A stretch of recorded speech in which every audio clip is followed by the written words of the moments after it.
President Trump is actually coming after the Department of Education. Will he end it, though? CNN reports President Trump on Thursday signed an executive order to begin dismantling the U.S. Department of Education, seeking to fulfill decades of conservative ambition to get rid of the agency, but raising new questions for the country's millions of public school student loan holders and parents.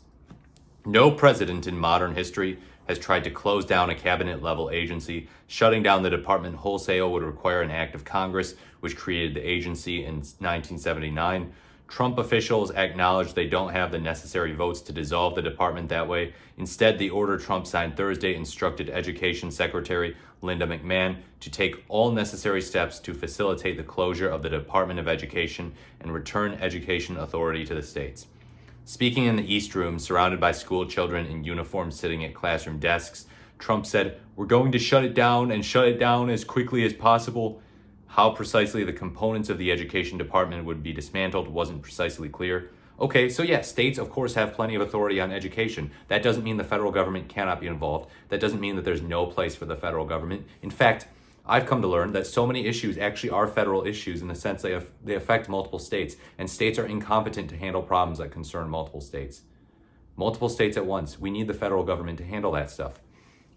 White House Press Secretary Caroline Leavitt said ahead of Thursday's signing that the order would move to greatly minimize the agency, but that certain critical functions like student loans and administering grants for at-risk students would remain under the agency's umbrella. Trump, in his remarks, said those functions would be preserved but redistributed to various other agencies and departments that will take very good care of them. The discrepancy could foretell McMahon's challenge as she works to carry out Trump's order. While she has fully endorsed the mission of closing the department, she is also required by law to carry out some of its congressionally mandated functions, like administering loans and providing grants for schools in high-poverty areas. In his remarks, Trump repeatedly cited the imperative of returning control of education to states as his rationale for shuttering the agency, along with what he said were poor test scores compared with high investment per student. He said under a new system, without the education department, schools could compete with countries in Europe and China, which he said were outcompeting the U.S. Okay, so the state problem, there's another issue with that. The red states don't fund education, and as a result, their people are not well educated and not able to do well. So it's the red states at the state level who are getting screwed over by their own bad policies.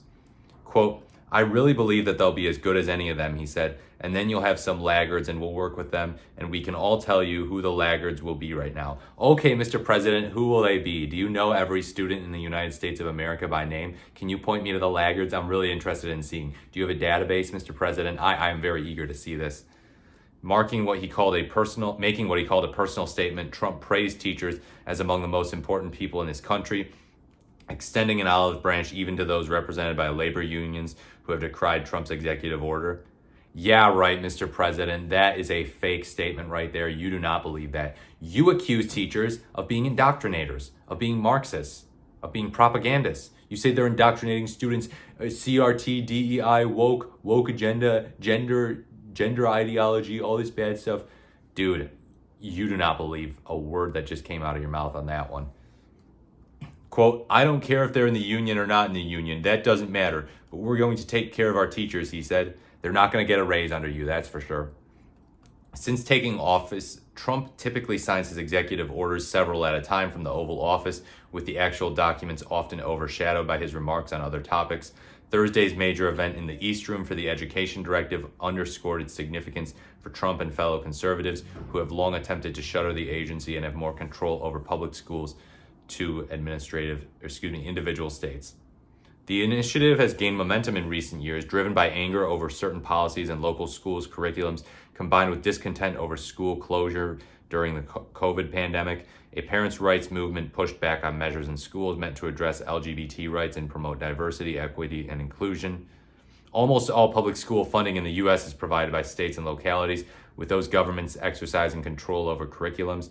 The Education Department is responsible for administering federal funding for students with disabilities who fall under the Individuals with Disabilities Education Act, along with the Title I funding for low-income schools and federal student loan payments like Pell Grants.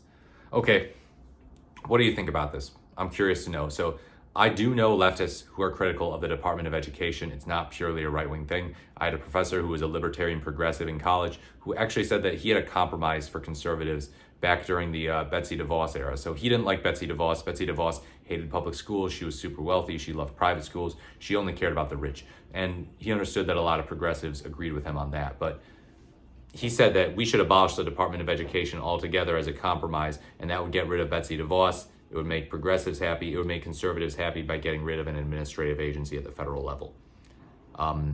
So yeah, it's not purely a right-wing thing. What do you think about this? If you're a progressive and you're anti-Department of Education, let me know what you think. If you're a conservative and you want to make the case against the Department of Education, leave a comment. Last time I talked about Department of Education in a video, there was actually a little bit of a war in the comments from what I remember. But yeah, let me know what you think. The Department of Education is one of those that's not been around all that long. So it's not that hard to bring ourselves back to a time before it existed. 1979, my parents were alive back then. So yeah, the DOE could be DONE, you could say. Like, comment, or subscribe to the video. Thank you so much for watching, and I look forward to speaking to you in my next video.